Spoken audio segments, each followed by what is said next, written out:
Greetings, my brothers and sisters in grace, and still the same night, in the same hour, still trying to do the same thing, which is finish the book of Exodus.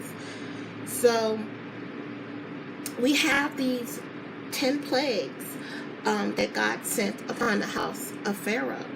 And so, we have water into blood, frogs, lice, flies, diseased livestock, boils, hail, locusts, darkness, and death of the firstborn. And so with the death of the firstborn, we all know about how the Spirit of the Lord moved over the house of Israel because they had put a special marking on the door. And so not only did we have that, but we have the law of Passover given. And the law of Passover recreates the covenant of circumcision between God and Israelites. And I think this is really important to note that with the Israelites living in Egypt, they had once again picked up a lot of ways that belonged to foreign people who would be the Egyptians, although they were in foreign land. They picked up foreign behavior. And so a lot of the Israelites weren't circumcised as they were supposed to be. So Passover is not only that moment in time where God passed over each house, it was also important because it was a renewing of a covenant between God and the Israelites. And I find it amazing that at the beginning of this, that covenant wasn't renewed. You know, when God told Moses to go to Pharaoh and he said, I'm going to send down plagues to Pharaoh, you know, God didn't say, you know, before I send these plagues, you're going to have to renew this covenant. No, it was the last plague, death of the firstborn, and Passover, where the law of circumcision was reintroduced to the Israelites as a covenant between them and God. And God told the Israelites that your firstborn, as I skip over these houses, your firstborn are now going to be set apart. They're going to be the first fruits offered to me, the Lord your God. So your firstborn are your most important children because, you know, you're going to offer them to me. And of course, every other child after that is going to follow. And we talked about how the Israelites crossed the Red Sea. And after they crossed the Red Sea, Moses sang a beautiful song.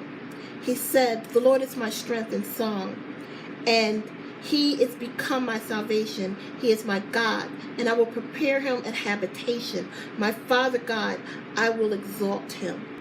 So when they were so grateful after crossing the Red Sea that Moses sung this beautiful song to the Lord our God. And it's known as the Song of Moses. And you can find that in Exodus 15.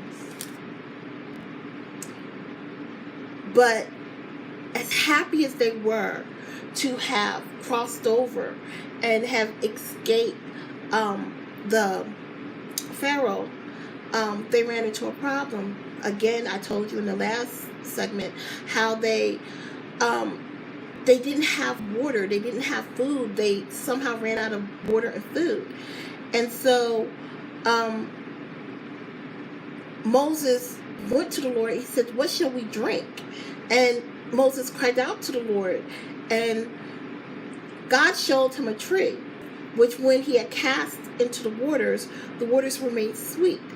There he made them a statute and an ordinance, and there he proved them. So God provided for them while they were lost in the wilderness for 40 days and 40 nights. And then they were also hungry, so they had no food. So God provided them not only with sweet water, God provided them with quails and manna. And the whole congregation of the children of Israel murmured against Moses and Aaron in the wilderness, saying, we're hungry.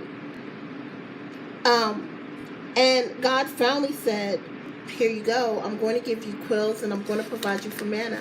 And that's important because in your most trying times, God is supposed to provide for you. God will provide for you. And so we now have the water from the rock. And as God poured down quail and manna from heaven, we ran into another situation. And all the congregation of the children of Israel journeyed from the wilderness of Sin after their journeys according to the commandments of the Lord, and pitched in Rephidim, and there was no water for the people to drink. So again, there was no water. So God told Moses to basically strike a rock to get water.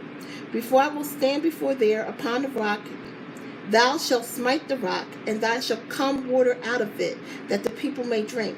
And Moses did so in the sight of the elders of Israel. So in the sight of Israel, elders in Israel, God again provided through Moses water for the people. So each step of the way in their journey, they're running out of food, they're running out of water, and each time God is providing. But then they ran into another problem. They came upon a people called Amalek, and they wanted to fight with Israel. So Moses basically was told to stand there with his rod extended. And the Israelites, every time Moses stood with his hands up, they won the battle. But as soon as Moses' hands fell, they lost the battle. So they put a rock underneath Moses to hold him up. The rock of Christ, the rock of Christ. They put a rock underneath his hands. You need Christ to make you strong, so that the Israelites could win the battle, which they did. And they finally journeyed back to Moses'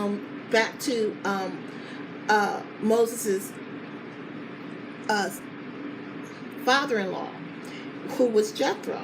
And again, remember I said that's Muslim country. So they wandered back into Muslim country, and there Jethro met his family. And, Jethro really praised Moses for how he led the people out of Israel. And he was really happy to see his children and his daughter and, his son-in-law safely come through to the Muslim land. And this is important because now we know where Mount Sinai is. So while Moses was there, Moses took a journey to Mount Sinai. We all know what happened on Mount Sinai. Mount Sinai is the place where he went to get the 10 Commandments. And I'm going to do the 10 Commandments in the next segment. We're going to start from there. But I wanted to say this.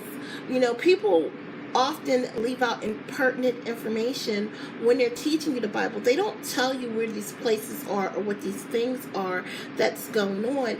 And you would learn that if you did, you would learn that the same things that are going on right now today are the very same fights that was of yesterday. Because it's the same land, it's the same place, it's the same people. There are no new people. They're all the same people fighting over all the same things which they have always fought.